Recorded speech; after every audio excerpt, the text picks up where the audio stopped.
Hello and welcome to What Else is New? I'm Kelly Green. On this show today, we're starting out with something that is what else is new, and we're ending with something that's terrifyingly new, but not altogether unexpected. So hope that you're able to stay tuned for that. On this show, I've got 8 short video clips to share and about 10 other quick items.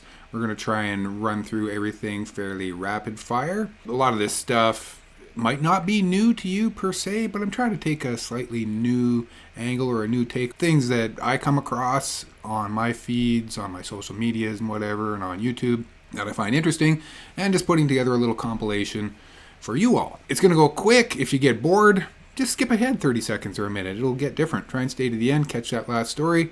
Here we go. First up, I actually closed the tab of the first thing. Anyways, climate anxiety. What else is new, right? Am I right? Okay, enough said there. Here we go. A good friend of mine, Michael Kalmanovitch, from here in Edmonton, sent me this link and a request to include it in the show. So here we go. This is an excellent website by the looks of things. I just started browsing through it. A lot of fantastic videos to check out, articles, list of top lists. Check out this website. I'm going to leave a link for everything. So it does go by fast, but check the comments, check the description, because we're going to link to everything and you can peruse all this stuff at your leisure later. Like perhaps the top 250 documentaries we can use to inspire a more beautiful world. There we go. All right, speaking of more beautiful worlds and inspiring, oftentimes music will do that trick. Here's a tiny little clip from Jesse Wells. You may have seen him on the internet as well. I showed it to my 14-year-old son. He's like, oh yeah, I seen him sing about Walmart. Here's a quick little verse from a recent song of his called Happy Thanksgiving. Enjoy. Happy Thanksgiving, I told you there's aliens. I ain't got no money for you to borrow. It's Turkey Day, watch the game and the big parade. We'll invade Iran tomorrow. Happy Thanksgiving. Good stuff. Check him out, find him online, and we'll see where that goes. Okay, so now we're getting, I guess, semi-serious. Jimmy Dore, he's a comedian. He's got a fairly large YouTube channel. You may have seen him out there. I guess he's kind of middle of the road politics. He says he's lefty. Then, of course, we have George Galloway, who is also traditionally on the left. I like some of his commentary. I'm not a huge, giant fan because he doesn't like the Greens, and he can be a little bit harsh around the edges sometimes. Okay, here we go. Economics, and then because that's the only thing that scares the oligarchy is if people on the left, right, and the middle put down their cultural baggage and come together around economic ideas to oppose the oppressor, which is the oligarchy. And that's the only thing. Okay, so I guess he made his point that the powers that be get very, very uncomfortable when people on the left and people on the right are able to come together and organize around economic issues. Now, I meant to follow this up with a discussion about 25 years post-Battle of Seattle, the giant protest against the World Trade Organization in 1999, November of 1999. And that also saw a coming together of people on the left, people on the right, large groups of people in between, all protesting at the time globalization. That movement died shortly thereafter. We had the horrific events in New York City and followed up with the War on Terror, which kind of killed all the anti-globalization movement in the world. At any rate, if you want to organize, he also talks about organizing, how Christian Smalls organized the first Amazon union, I think in Staten Island. So again, a lefty organizing leftist issues, forming a union in a predominantly right-wing stronghold of Staten Island, I guess a lot of Trumpers, and was able to organize this union because they weren't talking about division politics or identity politics or wedge issues or whatever. They're talking about economics. Regardless of where you sit on the political spectrum, we got to keep a roof over our head, food in our belly, our kids taken care of, etc., etc. So that's that. But we're going to take a quick little peek at something about the doomsday glacier collapse. What else is new? Am I right? How do we, for example, deal with an entire ocean's worth of warm water moving from north to south towards a landmass that's almost twice the size of Australia. One idea is to construct an 80-kilometre wide, 100-metre high underwater curtain to protect the West Antarctic ice sheet from the warm water influx. Now, I try very hard not to offer scathing commentary in my little weekly missives, and I am certainly not a qualified oceanographer. But like you, I have seen water before, and I've spotted its tendency to flow past things and find the course of least resistance on its relentless journey to a destination. There are also questions of cost of materials, of who builds the thing, assuming it's even technically possible, and who would govern it and maintain it if it ever did get built. Okay, I'm just going to stop right there because obviously something like that would not be technically feasible. Like this guy runs a channel called Just Have a Think. I guess he's trying to be sarcastic or come at it in a less sarcastic manner than myself, maybe. Anyways, that's a friggin' dumb idea. So you'll have to forgive me for suggesting that this idea is totally barking mad. Oh, there you go. It is totally barking mad. Indeed. Speaking of madness, here's an interesting little article. I can almost guarantee you have not seen it because this type of news, it just doesn't get out there. This is from a website called indiebay.org. So they talk about the capture of journalism by big oil, and specifically the sponsoring of a dinner and award ceremony. He says all the companies reviewed, Bloomberg, The Economist, Financial Times, New York Times, Politico, Reuters, The Washington Post, top lists of most trusted news outlets in both the US and Europe. Each has an internal brand studio. Basically, they're creating material on behest of big oil companies, etc. It says you will rarely see deep reporting on big oil regulatory capture by journalists in the mainstream media and alternative media.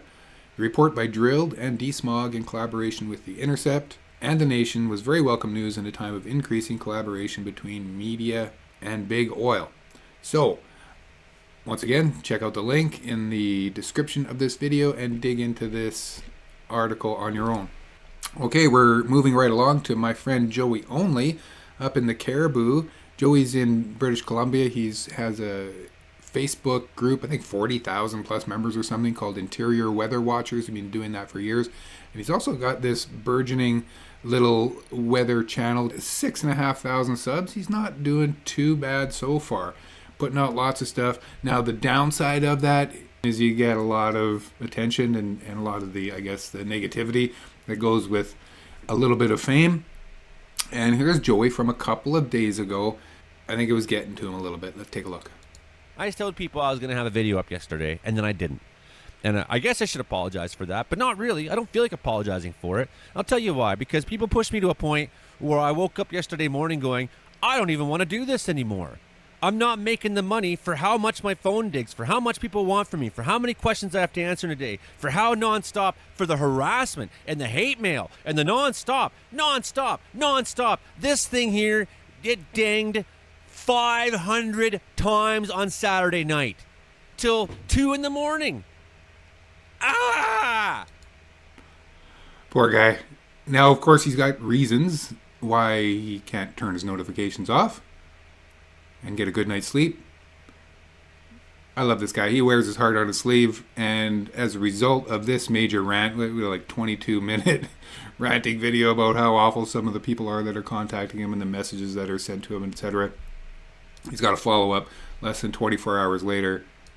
Besides the depression, besides like the outward mental illness, we have a society that's increasingly becoming sick. And, you know, you're telling me that America isn't a dying empire right now, and the health of its people and the well-being would lead me to believe that it's not trending in a positive direction whatsoever. It goes against me, the government, everybody. It's against me because I'm so important. I'm sorry to say, people, climate change is real. It's happening. The government isn't manipulating all the weather. And hats off to Joey Only. He runs a weather channel, but he also isn't afraid to get into the nitty-gritty of climate, talk politics, and basically speak his mind wherever it is appropriate for him. So, very happy that he's on the mend, feeling better, put out some great content. Okay, moving right along. These folks are out of the UK, I think. FOSSILHEADS. Okay, take it away. Oh my God, in Christmas I'm sinking, and here comes that Robin who judges my drinking. And I'm trying to recall what the point of it all is, quite honestly. But then I remember it's the time of year that we all come together, and the reason's so clear. All friends and all family, the ones who are still speaking to us anyway, will join to display the true spirit of Christmas is to pretend we're okay. Christmas time is on its way. Let's pretend we're I love this kind of humor. It really hits.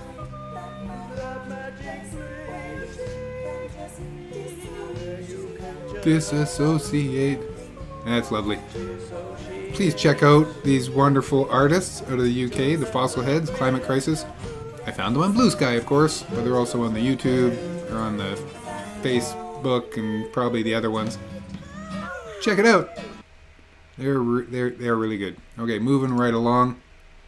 I found a little piece called "How John Deere Robs Farmers of $4 billion a Year." It's from More Perfect Union. They're doing quite good. They got, over 1 million subscribers, and their stuff is fairly polished. It's tight. It's very left-oriented, and this is more than just farmers. It's about the right of repair and how stuff is just made to break, and then if you try and fix it, well, good luck, and that the companies all have proprietary software and engineered proprietary things that make it almost impossible for the consumer to do that. So there's a growing movement, right to repair movement, and this little clip from that film, I hope, is enough for you to explore, pique your interest, so you can explore the links and get involved on the movement of right to repair. Okay, here we go. Your car repair bill has shot up nearly 70% in the last decade. Repair monopolies don't just cost us money, they also endanger our health, like for people who use electric wheelchairs. I've got friends that spend almost a whole year in bed because they're waiting on repairs. And having to wait for authorized repairs can leave hospitals without critical equipment for weeks. They don't want to give us tech support over the phone. They don't want to sell us parts, and they don't want to give us any technical literature. Yay, For capitalism. farmers and ranchers like Walter, repair monopolies exacerbate the pressures of a high-stakes job. Farmers and ranchers, we have the highest suicide rate in the nation. And it's because our occupation is so stressful. Equipment breaking down, and you are not able to fix it, you can't do anything, that's a whole new level of stress. No doubt. I've done a tiny little bit of farming. I've lived farmer adjacent, one might say, and one of my farmer friends, if you know a farmer or if you are a farmer, you know that these dudes, these men and women are handy. They fix stuff. And when you're not able to fix stuff, it's frustrating. So his tractor breaks. It's a software issue. He's got to take it in. He can't get the software, can't get the machine, can't get a tech out to his farm. It was just a nightmare for that poor guy. At any rate, check out More Perfect Union and their film, How John Deere Robs Farmers of $4 billion a year. Okay, speaking of robbing people, this one might be appropriate to follow.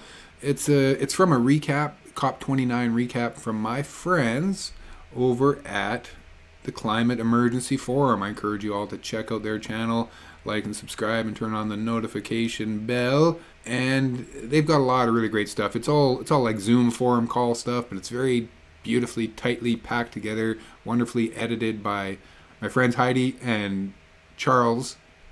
At any rate, Peter Carter, he's one of the regulars on their show, and he is deep into the science of this. He's got his own channel with 7,000 subs. He is going to comment about what was the outcome of COP29, that alleged promise or agreement for $300 billion for developing countries. Let's just hear how Peter describes that. The final statement, by the way, was a goal. So the introduction was that we have a goal. Well, a goal is meaningless. You know that. Okay, so some people got excited. Wow, the Global South is going to get $300 billion a year. I was less excited because I think the ask was $1 or $2 trillion.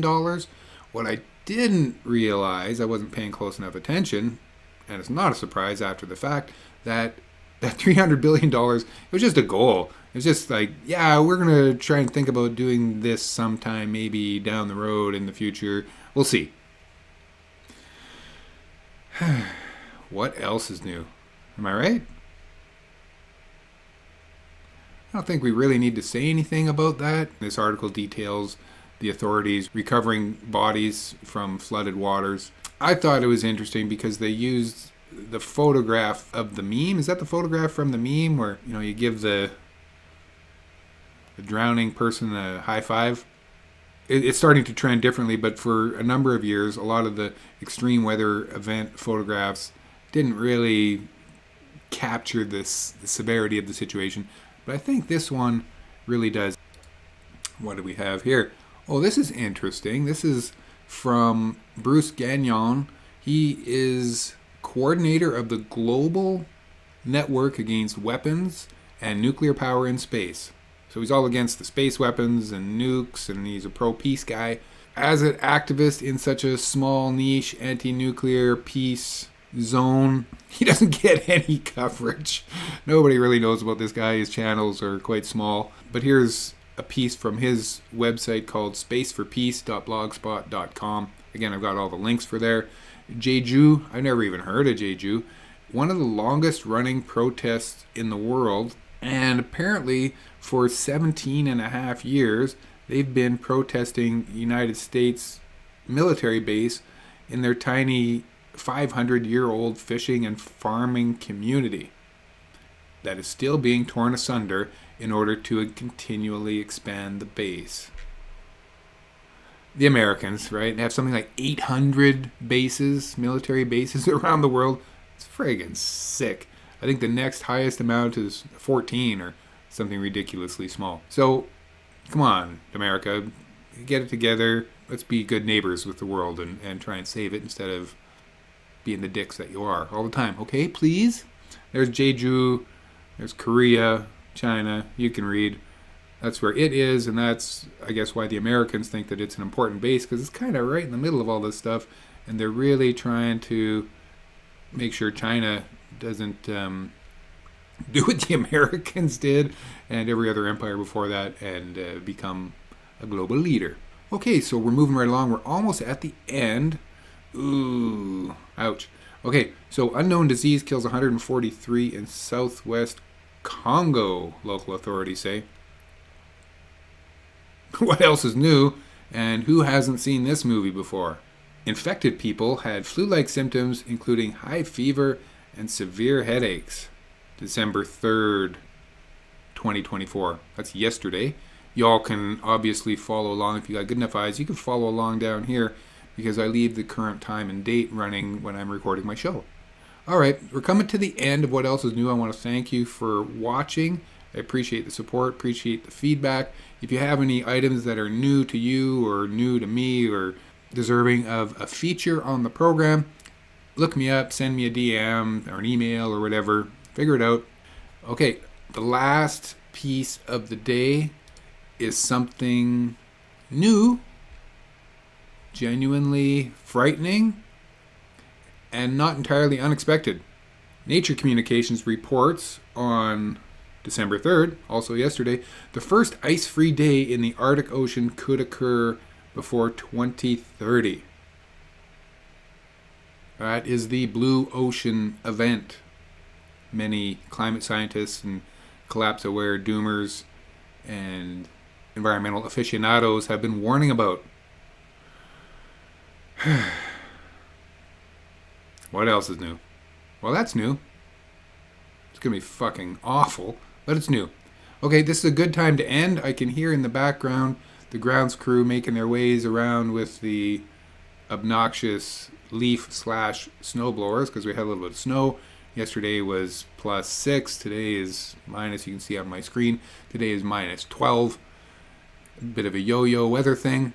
Again, thanks for tuning in. You know what to do. Hit all the buttons and ring the bells and sharesy, wearsies and do all that stuff. And see you later.